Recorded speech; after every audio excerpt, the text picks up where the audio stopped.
اور پھر منٹو کا وہ افسانہ آیا نیا قانون جو ہمارے نصاب کا حصہ کہ منگو کو چوہان کو ہم نے آج تک نہیں بتایا کہ نیا قانون آ گیا. نئے قانون میں ہمیں وہ پرانے ہی، اگر ہم عدلیہ چلے جاتے ہیں، اگر ہم پارلیمنٹ چلے جاتے ہیں، اگر ہم ریاستی ادارے بیوروکریسی کو دیکھتے ہیں تو کہیں بھی منگو کو چوہان کو نہیں لگتا کہ یہ نیا قانون آ گیا. نو آبادیاتی دور سے، پارک سے، پریولیجز سے، اشرافیہ کی مراد سے ہم آگے نہیں نکل سکے. اور اس میں فیض صاحب نے بھی جو 14 اگست کو صبح آزادی کو نظم لکھی اور اس وقت کی حکومت نے بعد میں ان کے اوپر ایک FIR کرائی کہ انہوں نے کہا کہ یہ داغ داغ اجالا یہ شب گزیدہ سر، چلے چلو کہ وہ منزل ابھی نہیں ہے. اس وقت انہیں غداری کہا گیا. آج میں یہ سوال پوچھتا ہوں کہ صرف پاکستان ہی نہیں، انڈیا کے اندر نہرو اور گاندھی یہ کہہ رہے تھے کہ یہ ملک ایسا ہوگا کہ جہاں بسنے والی اقلیتوں کو بھی تحفظ ہوگا، سیکولر سٹیٹ ہوگی. اور پاکستان نے کہہ رہا نے یہ ایک کمٹمنٹ کی تھی کہ یہاں معاشی اور سیاسی استحصال نہیں ہو.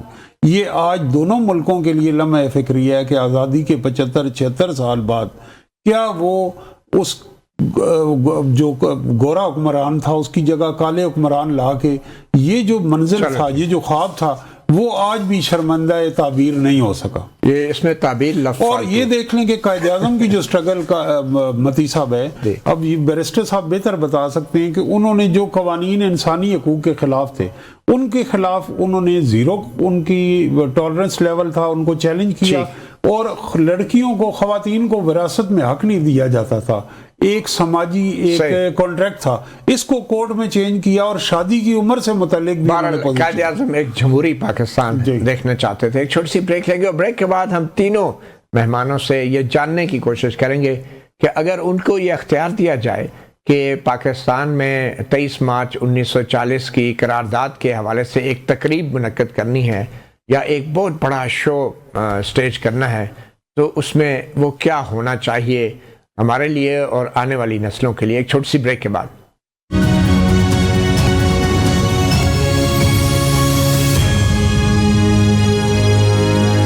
Welcome back. فیض اللہ نیازی صاحب، تینوں شرکا کے پاس ایک منٹ ہے. اگر یہ بتا دیں کہ اگر آپ نے 23 مارچ کی کوئی بڑی تقریب منعقد کرنی ہے تو اس تقریب میں کیا کیا ہونا چاہیے اور ہوگا اگر آپ کے پاس یہ اختیار ہو. میرا نہیں خیال کوئی تقریب کی ضرورت ہے، ریزالو کی ضرورت ہے. ایک قومی ریزالو چاہیے، اور قوموں کے لیے تو قومی ریزالو چاہیے. انفرادی ریزالو کیا کر لیں گے؟ تقریبات تو ایک صرف انسان کا ایک کوئی احساس جو جرم ہوتا ہے، گلٹ ہوتا ہے، جس کو کوئل کرنے کے لیے بڑی بڑی تقریبات کر احساس کرتے ہو کہ ہم نے انصاف نہیں کیا. جتنا یہ جو سیلیبریشن ہوتی ہے نا، یہ مدر ڈے، فادر ڈے، یہ ویلنٹائن ڈے، کیا ہوتا ہے؟ احساس جرم ہوتا ہے، لگتا ہے کہ ہم یہ کام نہیں کر رہے تھے، اس لیے اسے بڑی تقریب کرنی پڑتی ہے. قوم اس کو ریزالو کرے کہ جن مقاصد کے لیے پاکستان بنایا گیا تھا انہی مقاصد کو لے کے چلیں گے تو قوم اکٹھی رہ سکتے ہیں. قوم کو اکٹھا رہنے کا دوسرا کوئی نظام موجود نہیں ہے سوائے اس کے کہ جس نظریے پہ یہ ملک وجود میں ہے اس صحیح، بالکل صحیح. جی بیرسٹر سعد رسول صاحب، آپ کیسے ڈیزائن کریں گے؟ میں نیازی صاحب سے اگری کرتا ہوں کہ تقریب کی ضرورت نہیں، لیکن کیونکہ آپ نے کہا کہ اگر کرنی پڑے تو کیسے ہوگی، تو میں سننے والوں میں طاقت کے تمام جو ممبر ہیں پاکستان میں، ان کو، چیف جسٹس صاحب کو، پرائم منسٹر صاحب کو، چیف منسٹر صاحب کو، دیگر تمام اداروں کو میں سننے والوں میں بٹھاؤں اور تقریر پہ اور سٹیج پہ تقریر پاکستان کے پسماندہ ترین لوگ آ کے اپنے مسائل، جو ڈسٹرکٹ پاکستان میں سب سے، جہاں پہ کم جی ڈی پی ہے، جہاں پہ سب سے زیادہ غربت ہے، وہاں سے 2 لوگ آ کے تقریر کریں، انہیں بتائیں کہ ان کے کیا مسئلے ہیں. جو لوگ اپنے مقدمے ہار گئے ان عدالتوں میں، وہ سٹیج کے اوپر آ کے بتائیں کہ ہمارے کیا مسئلے ہیں. جو جیلوں کے اندر پڑے ہیں وہ آ کے بتائیں کہ ہمارے کیا مسئلے ہیں. جب تک ہم اپنے پسماندہ اور متوسط لوگوں سے ان کی رائے نہیں پوچھیں گے، جتنی مرضی سیلیبریشن کرنے سے کوئی. جی پروفیسر صاحب، یونیورسٹیوں میں کیسے یاد رکھا جاتا ہے؟ بس ایک سرکاری سے طریقہ ہوتا ہے جس کے اندر لوگوں کا کوئی انٹرسٹ نہیں ہوتا، لیکن میں سمجھتا ہوں کہ انہوں نے بڑی اچھی تجویز دی. اس میں میں 3 طبقوں کا ذکر کرنا چاہوں گا، 4. ایک تو ہمارے یہاں مائنورٹیز ہیں، دوسرے اسپیشل پرسن ہیں، تیسرے خواتین ہیں، عورتیں، بچے اور بزرگ شہری. انہیں سٹیج پہ بٹھایا جائے اور انہیں کہیں کہ ریاست انہیں کیسے ٹریٹ کر رہی ہے، اور سامنے سننے والے دیکھیں، کیونکہ یہ ہمارے اینڈ یوزر. بہت شکریہ آپ تینوں مہمانوں کا. ایک تجویز میری طرف سے بھی کہ 23 مارچ کے دن پاکستان کی جو پارلیمنٹ ہے وہ ایک اور قرارداد منظور کر دے. صحافی پروگرام سے اتنا ہی. اجازت دیجیے. اللہ حافظ.